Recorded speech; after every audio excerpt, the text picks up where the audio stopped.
Hi everybody, this is Emily from the NetZoom team, here to show you how to implement colocation tenants into your NetZoom application.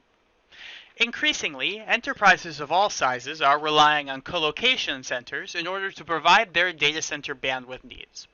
For those enterprises that rent colo space to other organizations, NetZoom has provided the needed tools to manage and monitor colo spaces and equipment, as well as provide limited access to NetZoom for colocation tenants to monitor their own devices in your data center.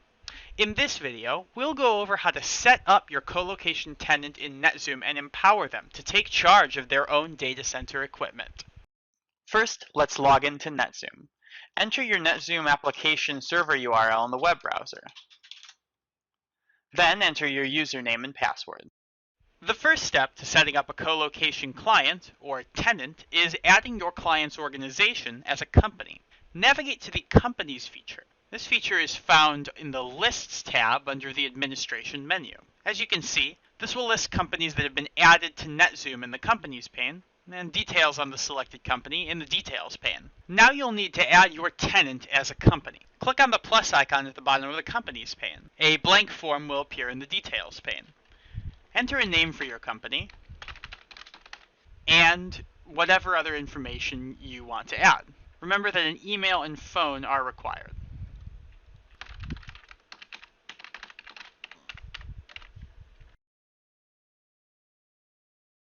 Click the Save button to save your company. Now, in order for NetZoom to recognize this company as a tenant, it must be added to the Tenants company group. Navigate to the Company Groups feature in the same location. You'll notice one of the existing company groups is called Tenant. Select it, and in the Check to Assign to Group pane, check the name of the company you just added. Click the Save button, and that company will now be considered a tenant for purposes of NetZoom's operations. Now that you've set up your tenant company, it's time to add colocation users and authorize them. This is done largely in the same way as adding a normal user. First, we're going to navigate to the Users feature under Enterprise Configuration. Remember that these features under Enterprise Configuration are only available to authorized users. Colo users go through the same process that every other user does to be added to NetZoom.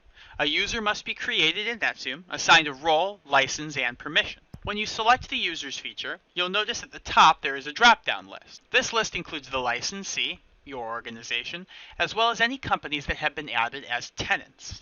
Select the company you added as a tenant from the drop-down list. This will allow you to create users for that tenant. We're going to manually create a user by clicking the plus icon and then entering a name, domain, and login for this user.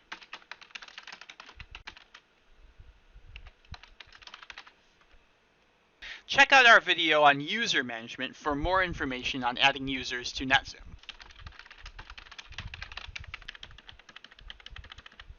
Click the Save button when finished. Now that our user has been created, they need a role. Navigate to the Roles feature. Just like we had a drop-down list to select our tenant when we made the user, we can similarly select our tenant here. As you can see, we see different roles for tenants than we do for the licensee. That's because colocation services are provided colo roles. Colo roles are unique and are read-only roles with limited access. A colocation user with this role will only be able to see devices and features that are assigned to the tenant. Just like with a normal role, you can also clone these colocation roles to give them different permission. Now that we've created our role, let's navigate to the Authorize feature. Select the tenant from the drop-down list, and you can see when we select our role, we've got our user right here. Check to assign this user the role, and just like a normal user, click the Save button. Assigning a license to the colo user works just like creating tenant roles and users. We're going to navigate quickly to the license user just to show you that we have a colocation license listed right here. Remember that colo licenses are a little bit different than normal NetZoom licenses. They have less permissions and they're cheaper overall. So you'll need to add your colo license here in this feature before you can authorize your users to it. Once you've done that, navigate to the Authorize feature, and just like we did with the user in the roles, we'll select our tenant, select the license, and check to authorize this user. Click the Save button when finished. Lastly, just like with any other user, you have to authorize your colo user to a site or sites. Colo users should only be authorized to sites that they are renting space in. Select the Authorize feature under the Sites feature group. Then select the site you want to authorize. a list of users will appear in the Authorize Users pane. As you can see, we can authorize this tenant to this site. Now any users for that tenant should be able to log into the site. Other features and settings can be authorized to the user or to the tenant with their respective features. For more information on authorization, see our authorization video. Now we've got our user set up, but there's one last thing we need to do before our co-location services are ready to go, and that's to ensure that your colo tenants' devices are properly configured.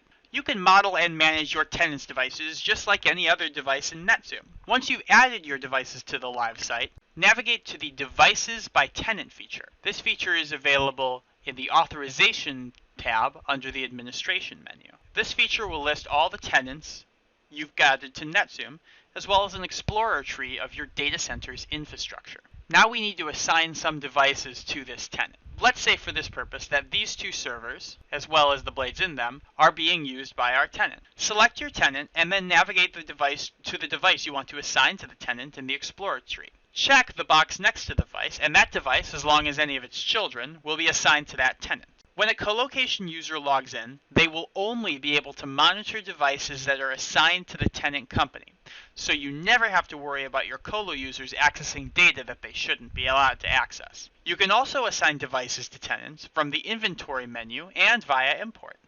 Now that we've got everything set up, I've logged into the colocation user to give you a brief example of what they might see.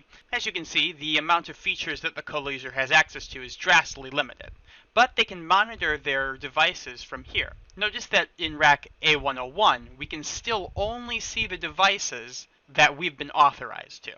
That covers the basics of setting up your colocation tenants in NetZoom. But remember that colocation services are a complex topic, and we've only scratched the surface of what NetZoom can do.